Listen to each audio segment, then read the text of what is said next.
오늘 본문 말씀 가지고 하나님은 다 계획이 있으시다라는 제목으로 함께 은혜를 나누겠습니다.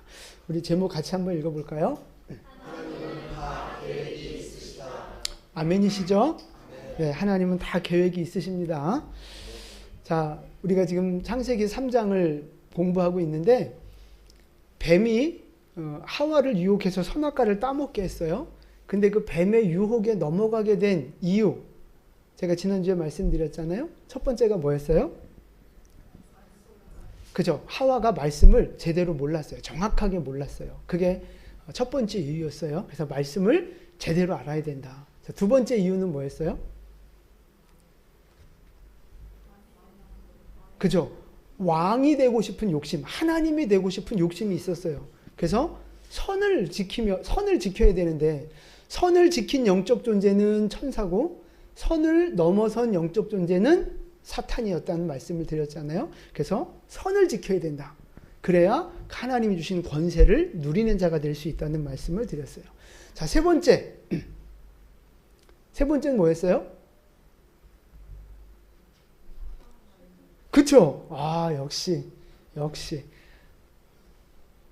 똑같은 선악과를 보는데 하나님의 말씀을 듣고 볼 때하고 뱀의 말을 듣고 볼 때하고 달랐다 그랬잖아요. 그러니까 누구 말을, 어떤 말을 듣느냐에 따라서 내가 보는 관점과 가치관이 달라진다는 말씀을 드렸어요. 그래서 우리는 항상 뭐를 들어야 돼요? 하나님의 말씀을, 영적인 원리를 배우고 하나님의 말씀을 들어야지 세상의 가치관, 세상의 소리, 사람의 말을 자꾸 들으면 그것 따라 우리의 가치관이 변질되는 거예요. 그래서 하와가 뱀의 유혹에 넘어가게 됐던 이유 세 가지 말씀드렸어요. 자, 이제 오늘은 선악과를 따먹고 나서 그럼 그 뒤에 이제 어떤 일들이 벌어지는가를 좀 살펴볼 건데요. 자, 오늘 읽었던 7절 말씀부터 보시면 먹었더니 어떻게 됐어요? 눈이 밝아졌어요. 그래서 뭘 깨달았어요? 아, 내가 벗었구나. 그래서 무슨 조치를 취해요? 네, 무화과 나뭇잎으로 이제 이렇게 치마를 만들어서 이제 가렸다 이 말이죠. 자, 그랬더니 이제 8절에 하나님이 찾아오시는 거예요. 하나님이 찾아오실 때 아담과 하와가 어떻게 해요? 숨어요. 숨는 겁니다. 그 전에는 하나님이 오셨을 때 어떻게 했을까요? 아, 반가웠죠. 사랑하는 주님, 나의 창조주 하나님 만났으니까 반가웠고 함께 교제했고 함께 건의롭고 그랬을 거예요. 그런데 범죄하고 나서 하나님이 다가오는 소리, 부르는 소리를 들으니까 무서워진 거예요. 그래서 이제 하나님을 피해서 숨는 그런 현상이, 그런 이제 장면이 펼쳐진 거예요. 여러분, 그걸 아셔야 돼요. 죄가 우리 안에 들어오면 이렇게 변질이 됩니다. 죄가 우리 안에 들어오면 관계가 깨져요. 관계가. 가장 친밀했던 관계 아닙니까? 하나님과 아담과 하와의 관계가. 가장 그 친밀했던 관계가 이제 서로 피하고 두렵고 만나기 싫은 관계로 변질되어지는 거예요. 여러분, 우리 그 젊은 우리 자녀들, 우리가 어렸을 때도 마찬가지인데, 집에 부모님 없이 있을 때, 부모님이 올 시간이 다가오면 어때요? 물론 가정 환경에 따라 좀 달랐겠지만, 짜증나, 이제 막 이런 분들도 있어요. 보통은 엄마, 아빠 퇴근 시간 되면 막 기다려지잖아요. 이제 엄마 온다, 이제 아빠 오신다, 막 이러면서 기다려지잖아요. 근데 집에 있다가 사고를 쳤네? 중요한 걸 깨트렸다든지, 쏟아 엎었다든지, 사고를 쳤어요. 분명히 엄마가 이거 하지 마, 이거 조심해, 그랬는데 그 사고를 쳤어. 그럼 어때요? 그럼 이제 엄마가 안 왔으면 좋겠는 거야. 이제 퇴근 시간이 가까워올수록 이제 막 불안해지는 거죠. 불안해지는 거. 그러면서 엄마가 안 봤으면 좋겠고, 이제 방문 걸어 잠그고 안 나오려고 하고, 이런 일들이 벌어지는 거예요. 관계가 깨지는 거라고요. 관계가. 죄가 들어오면 관계가 깨지는 거예요. 그래서 여러분, 죄는 관계를 깨트립니다. 하나님과의 관계, 사람과의 관계를 깨트리는 거예요. 자, 여기까지 보시고, 그 다음에 이제 9절 보시면 하나님이 아담을 부르십니다. 내가 어디 있느냐 부르시는 거예요. 그러니까 아담이 뭐라 그래요? 10절에서 내가 벗어가지고 숨었습니다. 그러니까 하나님이 질문하시죠. 너 혹시 그거 먹었어? 물론 하나님 다 알고 물으시는 거예요. 그랬더니 11절에서 하나님이 그렇게 너 그 열매 먹었지? 그러니까 아담이 하는 말이 뭡니까? 그 여자가 주어서 먹었습니다. 이게 아니고요. 하나님이 주신 그 여자.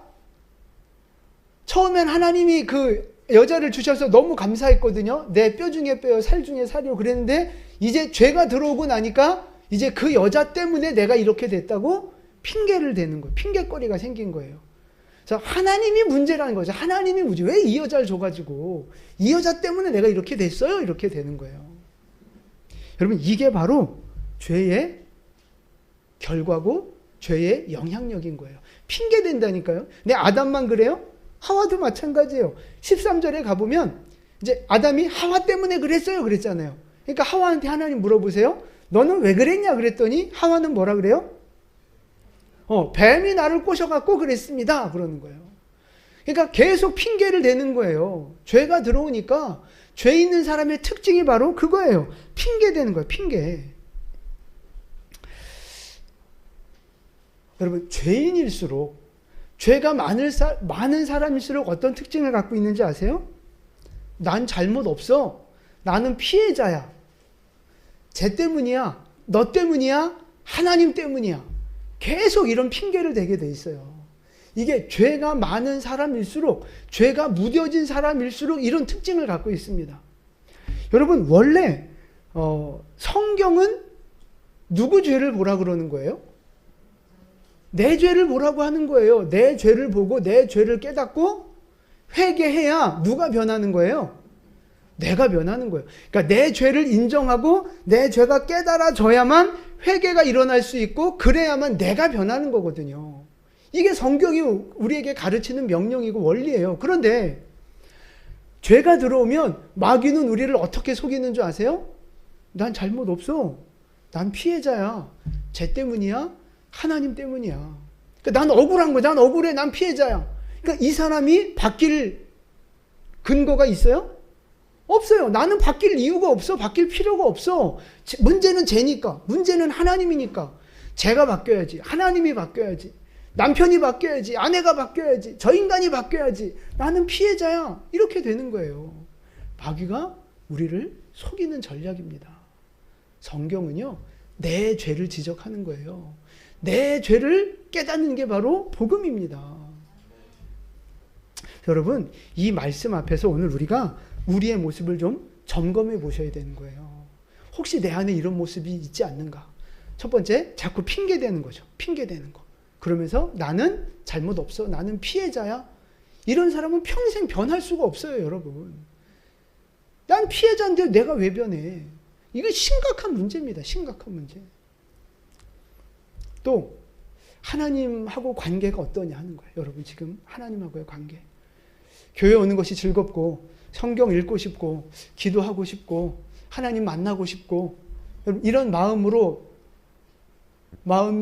충만하십니까? 두 분. 충만은 아니지만 조금 있습니까? 훨씬 이분들 많네요. 아니면 나는 교회 나가는 거 짜증나고 부담되고 싫고 하나님 내가 왜 예수를 믿어가지고 이 좋은 날 막 나중에 믿을 걸 실컷 즐기고 놀다가 나중에 믿을 걸 왜 이렇게 일찍 믿어가지고 내가 여러분 하나님과의 관계가 지금 어떠세요? 좋으세요? 친밀하세요? 이걸 점검하셔야 되는 거예요. 그냥 옛날에 태초에 아담과 하와가 이런 짓을 했구나, 이런 벌을 받았구나, 거기서 끝나면 아무 의미가 없어요. 똑같은 영적인 원리들과 역사들이 오늘도 우리에게 일어나고 있다 이 말입니다. 여러분 하나님의 낯을 보기를 원하십니까? 두려워 피하고 싶습니까? 내 죄가 인정되어지고 내가 변화되어야 한다고 여러분 깨닫고 회개하는 마음을 갖고 계십니까? 아니면 나는 항상 피해자야, 나는 억울해, 이런 마음으로 살아가고 계십니까? 간절히 바라기는 이 죄의 습성에 속지 마시고 이 죄에 여러분 끌려가지 마시고 내 죄를 깨닫고 성경의 원리대로 내 죄를 깨닫고 회개하고 변화되어지는 여러분 되시기를 축복합니다.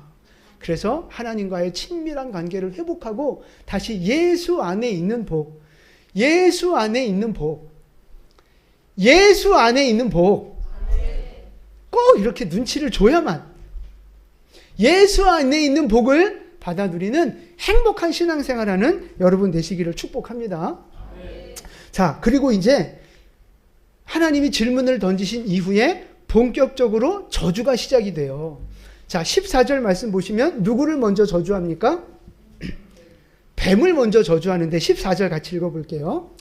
여호와 하나님이 뱀에게 이르시되 내가 이렇게 하였으니 내가 모든 가축과 들의 모든 짐승보다 더욱 저주를 받아 배로 다니고 살아있는 동안 흙을 먹을지니라. 아멘. 자, 뱀한테 무슨 저주를 주셨어요?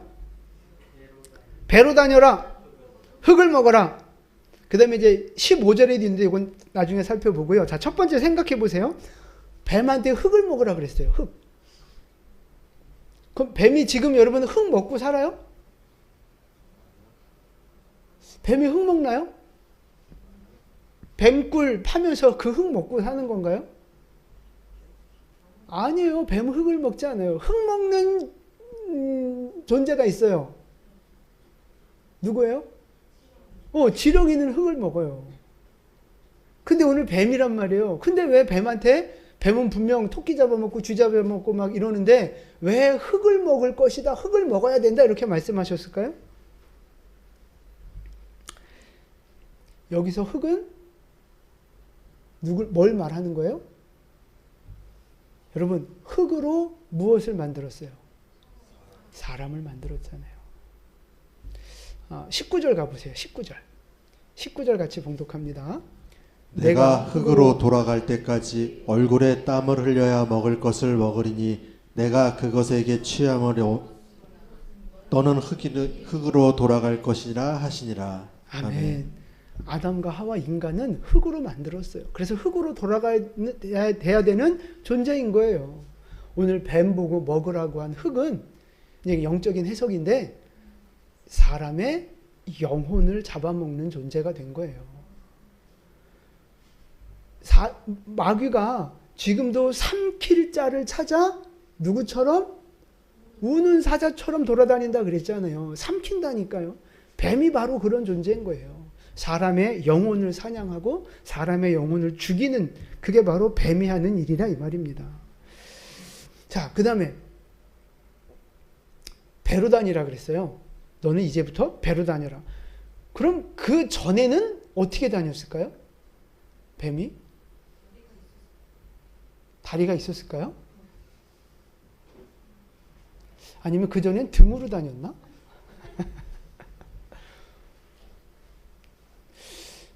이제 요거에 대한 여러 가지 해설들이 있는데 오늘은 제가 시간 관계상 스킵하겠습니다. 궁금하라고. 자, 그 다음에 이제 여자한테는 어떤 저주를 주셨어요? 자, 16절이죠. 여자에게 어떤 저주를 주셨어요? 임신, 출산하는 고통을 더 크게 하신다 그랬습니다. 그러니까 그전에는 어렵지 않게 아기들을 낳았던 것 같아요. 그런데 타락 이후에 크게 이제 고통이 더하게 된 거죠. 그 다음에 남편이 너를 다스리게 될 것이다 라는 말씀이 있는데 이 말씀은 지금은 살펴보지 않을 겁니다. 자, 그 다음에 17절부터 19절까지는 아담에 대한 저주가 나와요. 아담에 대한 저주. 무슨 저주 받았어요? 그죠? 수고해야만 먹고 살, 땀을 흘릴 만큼 수고해야만 먹고 살 수 있는 존재가 된 거예요. 죄 짓기 전에는 어떻게 먹고 살았어요? 땀 안 흘려도 그냥 있는 거 따먹고 살았어요. 경작했지만 그것이 힘들거나 어렵지 않았어요. 근데 이제는 땅에서 뭐가 나와요?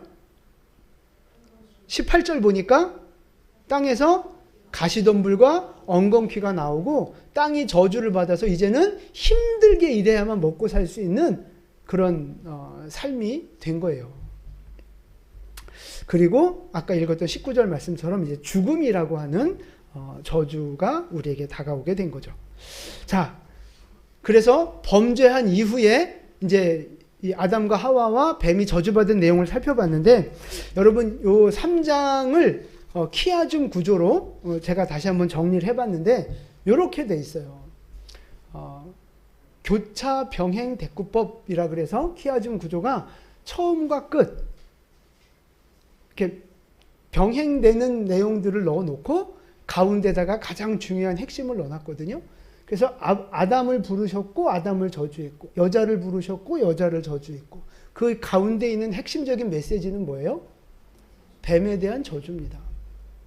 그러니까 이 창세기 3장의 전체 키아즘 구조도 저 저주에 집중이 돼 있어요. 저주. 그러니까 3장의 핵심은 저주입니다. 그런데 그 중에서도 뱀에 대한 저주가 가장 중요한 핵심이라는 거예요. 그래서 결국 하나님은 이 죄를 심판하시는 거예요. 이 사탄을 결국에는 계시록에 가서 영원한 불못에 넣어서 심판하시는 그것으로 이제 마무리를 하시는 거죠. 자, 여러분 이제 중요한 건 그거예요. 죄는 어떻게 되는 거예요? 심판받는 거예요. 죄는 결국 심판받게 돼 있습니다. 그리고 죄를 짓게 한 마귀도 사탄도 결국에는 심판받게 돼 있는 거예요. 여러분 죄의 결과가 뭡니까? 죽음이잖아요. 죽음. 죄의 결과는 죽음이에요. 죄의 결과는 하나님과의 영원한 분리라고요. 그래서 하나님에게 있어서 가장 최악의 상황이 바로 그거잖아요. 그러니까 하나님이 그 사탄과 죄를 용서할 수 없어서 가만둘 수 없어서 그들을 반드시 심판하신다는 것이 3장의 핵심인 거예요. 그래서 죄는 반드시 심판받게 돼 있습니다. 죄를 짓게 한 마귀도 반드시 심판받게 돼 있습니다. 그래서 죄는요, 여러분, 무서운 거예요. 이 세상에 무서운 것들이 많지만 가장 무서운 게 바로 죄예요, 죄. 그럼 바퀴벌레보다 죄가 더 무서운 거예요. 암보다 죄가 더 무서운 거예요. 아, 그게 진짜 이렇게 느껴지셔야 돼요. 아, 진짜 그렇구나. 그럼 세상에서 제일 무서운 게 여러분 뭐예요? 뭐예요? 또 벌레 이러면 안 되지. 제일 무서운 게 뭐예요? 죄를 가장 무서워하셔야 되는 거예요. 자, 그래서 지금 이제 이렇게 아담과 하와가 저주받은 내용까지 보면 어떤 결론이 날 것 같아요? 저주의 내용까지만 보면 이제 끝난 거예요. 하나님과 분리됐고 에덴 동산에서 쫓겨났고 저주를 받아 죽을 인생이 되고 이제 죄로 인한 여러 가지 인생의 고난과 아픔만 남아있는 상황. 이제 망했다. 이제 끝났다. 죽을 일만 남았다. 이제 그런 상황으로 보여질 수 있어요. 그런데 여기서 끝나는 게 아니다 이 말입니다. 죄 때문에 벌을 받고 심판받고 고난도 우리가 받지만 축복도 잃어버리고 하나님과의 관계도 깨어지고 어려움이 많지만 그럼에도 불구하고 변하지 않는 사실이 있습니다. 뭐예요? 하나님이 우리를 사랑하신다는 사실. 하나님은 우리를 사랑하신다. 절대로 버리지 않으신다는 거예요. 비록 내가 죄인이고 죄를 졌고 하나님한테 한번 개겨 보려고 내가 선악과를 먹어봤지만 그럼에도 불구하고 하나님은 우리를 용서하시고 사랑하신다는 사실입니다. 그래서 그 죄진 것에서 우리를 심판하시고 끝내는 게 아니라 거기에서부터 다시 새 일을 행하신다는 거예요. 거기에서부터 다시 새로운 것들을 계획하시고 하나님의 뭔가 그 일하심들이 있다는 사실입니다. 그거를 살펴보려고 하는데 그걸 우리가 어떻게 알 수 있느냐? 21절 말씀은 보면 알 수 있어요. 21절 같이 봉독하겠습니다. 여호와 하나님이 아담과 그의 아내를 위하여 가죽 옷을 지어 입히시니라. 아멘. 죄송합니다. 하나님께서 범죄한 아담과 하와에게 무엇을 선물로 주셨어요? 가죽 옷을. 그 전에는 무슨 옷을 입고 있었어요? 무화과 이파리로 나뭇잎으로 만든. 여러분 그게 얼마나 가겠어요? 한 2, 3일 가면 시들시들 해가지고. 그래서 가죽 옷을 하나님이 입혀주셨어요. 여러분 가죽 옷은 며칠 입을 수 있어요? 마르고 닳도록 입을 수 있어요. 그렇죠? 마르고 닳도록. 근데 이 가죽옷이 우리에게 주는 그 영적인 의미가 굉장히 커요. 그냥 뭐 나뭇잎 일회용이니까 당연히 뭐 좋은 오래가는 가죽옷 입혀주셨겠지. 근데 그게 아니라 이 말입니다. 여기서 가죽옷을 입혀주셨다는 의미는요, 첫 번째, 영원한 용서를 상징하는 거예요. 영원한 용서. 하나님이 아담과 하와의 수치, 죄, 이거를 영원히 가려주시고 이제 더 이상 그 죄를 묻지 않으신다는 영원한 용서를 보여주시는 상징적인 물건이 바로 가죽옷입니다. 가죽옷. 여러분, 우리의 죄도 하나님이 다 용서하신 줄 믿으시기 바랍니다. 근데 여러분, 중요한 건 이제 지금부터예요. 이 가죽은 어디서 생긴 거예요? 공장 가서 사온 거 아니잖아요. 이 가죽은 어디서 생긴 거예요? 그렇죠? 동물이 죽은 거예요. 가죽이 생겼다는 말은 동물이 죽었다는 얘기예요. 그러니까 아담을 살리고 아담의 죄를 용서해 주기 위해서 동물을 죽여서 그 가죽을 가지고 옷을 만들어줬다 이 말입니다. 그럼 여러분, 여기에서 동물을 죽였다는 말은 곧 무슨 의미예요, 그게? 그렇죠. 이 동물은 제물이 됐다는 얘기고요. 제사가 드려졌다는 이야기예요. 아담을 위해서 동물을 잡아 죽이고 제사를 드리고 그 가죽은, 여러분, 그 제사 드릴 때 가죽은 누구 몫이라 그랬어요? 제사장 몫이라 그랬잖아요. 그래서 아담에게 준 거라고 말씀드렸잖아요. 자, 그런데 이 인류 최초의 제사죠, 이게. 인류 최초의 희생 제사인데 이 제사가 어디에서 완성이 됐어요? 신약에 가서 예수님, 어린 양 예수님의 십자가 그 사건으로 이게 완성이 된 거예요. 예수님이 어린 양으로 죽으셨잖아요. 그 피 흘리심으로 죽어야 할 우리가 살고 의인이라 살아야 했던 예수님이 대신 죽으신 사건, 그게 십자가 사건이잖아요. 그러니까 이 창세기에서 먼저 우리의 구원에 대해서 하나님이 먼저 힌트를 주신 거예요. 가죽옷, 희생, 구원, 이 힌트를 먼저 우리에게 주시고 나서 그거를 신약에 가서 완성시키신 거거든요. 그걸 우리가, 이게 근거 없는 얘기가 아니라 어떻게 그것을 우리가 분명하게 알 수 있느냐 하면 오늘 본문의 15절을 가보세요. 15절 같이 봉독합니다. 내가 너로 원수가 되게 하고 내 후손도 여자의 후손과 원수가 되게 하리니 여자의 후손은 내 머리를 상하게 할 것이요 너는 그의 발꿈치를 상하게 할 것이니라 하시고. 아멘. 뱀에게 하는 저주, 세 번째 저주인데요. 여자하고 뱀하고 원수 되게 하는, 원수. 뱀의 후손하고 예수님의 후손하고도 서로 원수가 돼서 뱀은 여자의 후손을 어떻게 만들어요? 발꿈치를 상하게 하는 거예요. 근데 여자의 후손은 뱀의 후손을 어떻게 해요? 머리를 깨트린다, 머리를. 여기서 여자의 후손은 누구예요? 예수님을 상징하는 거예요. 예수님을 보여주는 거예요. 뱀의 머리는 사탄이고 사망 권세를 말하는 거예요. 사망 권세, 죽음.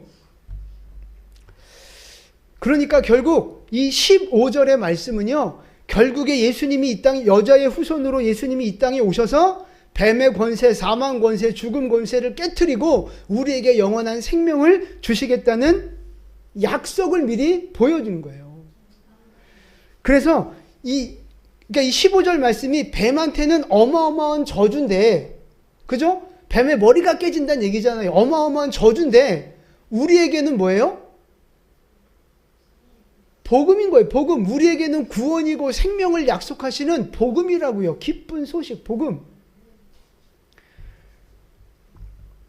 그래서 이 구원에 대해서 처음 가르쳐준 복음이다. 그래서 이거 신학적으로 요 3장 15절을 원시복음이라고 부릅니다. 원시복음. 처음 구원의 계획을 말해준 복음. 그래서 원시복음. 여러분, 복음이 뭐예요? 기쁜 소식이잖아요. 왜 기뻐요? 나는 죄인, 나는 죄인이라 나는 결국 어떻게 돼야 돼요?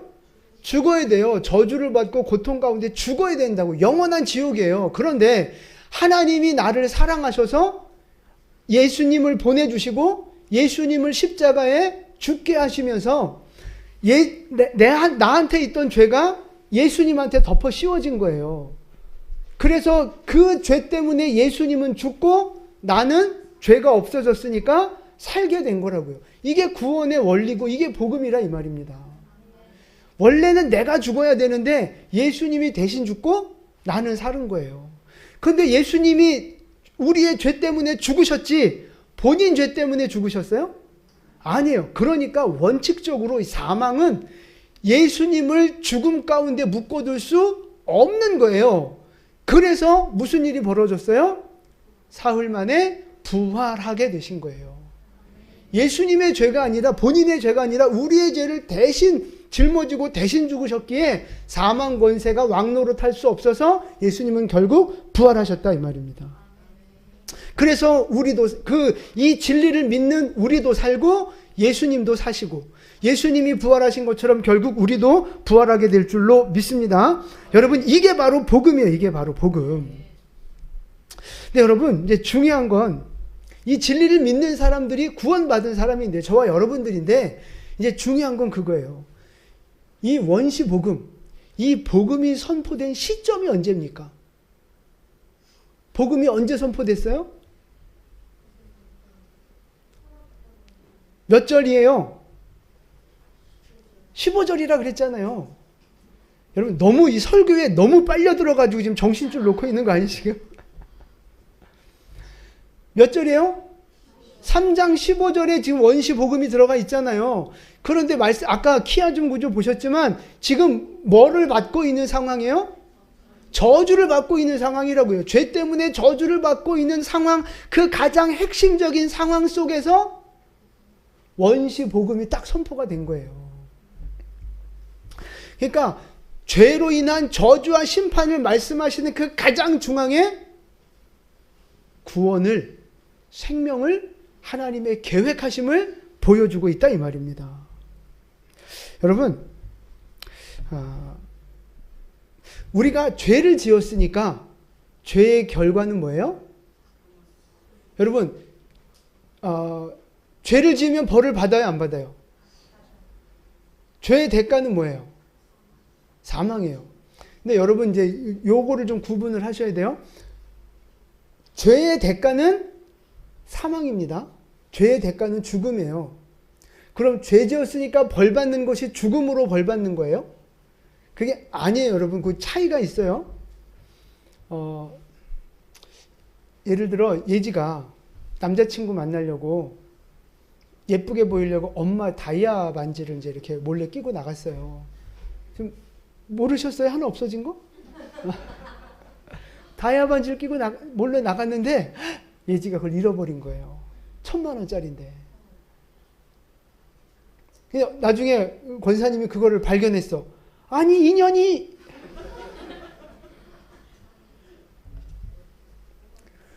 큰 죄를 1,000,000원어치 죄를 지은 거잖아요. 어떻게 하시겠어요? 아 머리끄댕이. 여러분 1,000,000원어치 죄를 졌으면 그 죄를 보상하려면 얼마가 필요한 거예요? 그래 최소 1,000,000원이 필요한 거예요. 근데 예제가 1,000,000원 물어낼 능력이 돼요? 안 돼요. 돼? 쿠팡 많이 나갔나 봐? 능력이 돼요? 안 돼요? 안 돼요. 그걸 본인도 알고 엄마도 알아. 그럼 이 문제를 어떻게 해결해야 돼요? 그렇죠. 엄마는 딸을 용서하는 거예요. 이년아, 내가 너 그냥 한번 용서해 줄게. 근데 그냥 맨입으로 용서해 줄 수는 없어요. 엄마 거 몰래 가지고 나갔으니까 회초리 한 대 맞아 그리고 종아리 한 대 딱 때리는 거죠. 자, 종아리 한 대 때린 게 뭐예요? 벌입니다. 벌. 죄에 대한 벌이에요. 죄에 대한 대가예요? 아니에요. 죄에 대한 대가는 원래 1,000,000원이에요. 근데 그거를 해결할 수 없으니까 벌은 내리지만 대가를 요구하진 않아요. 대가는 용서해 주는 거라고요. 그 차이를 이해하시겠어요? 그러니까 우리가 죄를 지었어요. 이 죄에 대한 대가는 죽음인데 그 대가는 누가 지불했어요? 예수님이 십자가에서 지불하셨다고요. 그러니까 우리가 그 죄의 대가를 지불할 능력도 없고 이유도 없어요, 이제. 그러나 죄를 지었으니 뭐가 필요해요? 벌이 필요한 거예요, 우리에게 벌. 그래서 이런저런 고난과 아픔과 이제 하나님의 매질이 우리에게 남아있는 거다, 이 말입니다. 이 죄의 용서와 벌, 요 관계를 여러분이 많은 분들이 오해하셔서 제가 좀 설명을 드렸어요. 그러니까 하나님은 우리에게 뭐는 주세요? 벌은 주신다고요. 죄에 대한 벌은 주신다니까요. 1,000,000원 퉁쳐줄 테니까 회초리 한 대 맞아. 이렇게 되는 거예요. 벌은 주시는 거예요. 그러나 우리를 죽음으로 내몰진 않으신다고요. 왜 그래요? 사랑하시니까. 자녀니까, 사랑하시니까 우리를 절대 포기하지 않으신다는 거예요. 내가 죄인이지만 나를 포기하지 않으세요. 내가 실패했지만 나를 포기하지 않으세요. 나를 버리지 않으신다고요. 하나님은 끝까지 죄인된 저와 여러분을 사랑하시고 지켜주시고 붙잡아 주시고 책임져 주시는 줄 믿으시기 바랍니다. 자, 로마서 8장 39절 말씀 같이 읽겠습니다. 높음이나 깊음이나 다른 어떤 피조물이라도 우리를 우리 주 그리스도 예수 안에 있는 하나님의 사랑에서 끊을 수 없음이라. 아멘. 그 어떤 것도 하나님의 사랑으로부터 우리를 끊을 수 있는 건 없다는 거예요. 우리를 향한 하나님의 사랑은 영원하고 영원합니다. 그 누구도 그 사랑으로부터 우리를 끊어낼 수 없다는 사실을 믿으시기 바랍니다. 그러니까 여러분, 하나님이 여러분을 사랑하세요. 그것도 절대 끊어질 수 없는 사랑으로, 영원한 사랑으로 여러분을 사랑하는 줄 믿으시기를 바랍니다. 그러니까 우리는 고난만 오면 우리 안에 올라오는 의심이 뭐예요? 하나님이 나 안 사랑하시나 봐. 누군가 잘 되고 누군가 막 은혜 받고 그러면 하나님은 저 사람만 사랑하시고 나는 사랑 안 하시나 봐. 하나님은 편애하시나 봐. 하나님은 나빠. 이런 착각을 하거든요. 그게 아니라고요. 여러분, 하나님은 내가 아무리 죄인이라도, 내가 아무리 부족하고, 내가 아무리 실패한 인생이라 할지라도 절대로 그 사랑을 끊어버리지 않으신다는 사실 믿으시기를 바랍니다. 그냥 사랑을 끊지 않는 것에서 멈추지 않으세요. 포기하지 않는 것에서 멈추지 않으신다니까요. 그 다음 스텝이 있어요. 그 다음 스텝. 그게 뭐예요? 그 다음이 뭐예요? 하나님의 계획이 있다고요. 하나님은 다 계획이 있으시다. 자, 이사야서 43장 말씀 같이 읽겠습니다. 보라, 내가 새 일을 행하리니 이제 나타날 것이라. 너희가 그것을 알지 못하겠느냐? 반드시 내가 광야의 길을 사막에 강을 내리니. 아멘. 광야의 길을 내는 새로운 일들, 사막에 강을 내시는 새로운 일들을 하나님이 행하시겠다는 거예요. 보라, 내가 새 일을 행하리라. 누구를 향해 이렇게 지금 선포하시는 거예요? 1차는 이스라엘에게, 범죄한 이스라엘, 망해가는 이스라엘에게 하나님이 내가 너를 위해 새 일을 행할 것이다 말씀하시는 거예요. 우상을 숭배했고 말씀을 버렸고 하나님을 대적한 정말 죽어 마땅한 죄인들이지만 하나님은 그들에게 벌은 내리세요. 바벨론이라는 매질을 하시고 벌은 내리시지만 그들을 향한 사랑을 끊지 않으셨기 때문에 그들을 향해 새 일을 행하시겠다고 선포하시는 거예요. 광야 같은 그들의 인생에 길을 내시고 사막 같은 그들의 인생에 강을 내시는 새로운 일, 새로운 기적, 새로운 은혜를 베풀어 주시겠다고 지금 약속하고 계시는 거예요. 하나님은 이스라엘을 향해 새로운 계획을 갖고 계시다 이 말이에요. 이것이 이스라엘에게만 주시는 말씀일까요? 그게 아니라 이 말입니다. 우리에게도 하나님은 새 일을 준비하고 계시고 새 일을 행하신다는 사실 믿으시기 바랍니다. 실패했잖아요. 범죄했잖아요. 그래서 매도 맞고 피도 나고 인생의 바닥까지 떨어져서 고생도 하고 인생의 어려움을 겪고 있잖아요. 예수님이 그러시는 거예요. 너 죄졌지? 너 불순종했지? 너 잘못했지? 괜찮아. 한 대만 맞아. 한 대만 맞아. 내가 요 한 대로 다 퉁쳐줄 거야. 그리고 내가 너를 위해 새 일을 행할 것이다. 하나님은 우리의 인생을 향해 계획을 갖고 계세요. 새 일을 행하시는 계획을 갖고 계십니다. 실패하고 낙심하고 절망 가운데 있는 나를 향해 하나님이 말씀하시는 거예요. 나는 너를 향해 계획이 있어. 너 실패했고 너 지금 인생 바닥치고 있고 너 여전히 죄인이지만 나는 너를 향해 계획이 있어. 나는 너를 위해 복음을 준비했어. 나는 거기서부터 너를 다시 구원해낼 계획이 있어. 보라, 내가 새 일을 행할 것이다. 광야에 길을 내고 사막에 강을 내는 새 일을, 기적 같은 일을 내가 너에게 보여줄 것이다. 이제 다시 시작하자. 그 증표로 주신 게 뭐예요? 가죽옷이라고요. 가죽옷. 그 증표로 주신 게 바로 예수 그리스도 어린 양의 보혈인 거예요. 여러분, 여러분의 그 인생 속에 많은 그 고난과 어려움들, 어쩌면 지금이 인생의 가장 바닥인 분도 있을 수 있고, 힘들고 어려운 일들을 지금 보내고 있는 분들이 있을 수 있어요. 포기하고 싶고, 낙심도 되고, 이렇게 기도한다고 될까? 하나님 믿는다고 될까? 많은 의심과 많은 어떤 그 불안과 두려움 때문에 힘들어하고 어려워하는 분들이 지금도 있을 수 있습니다.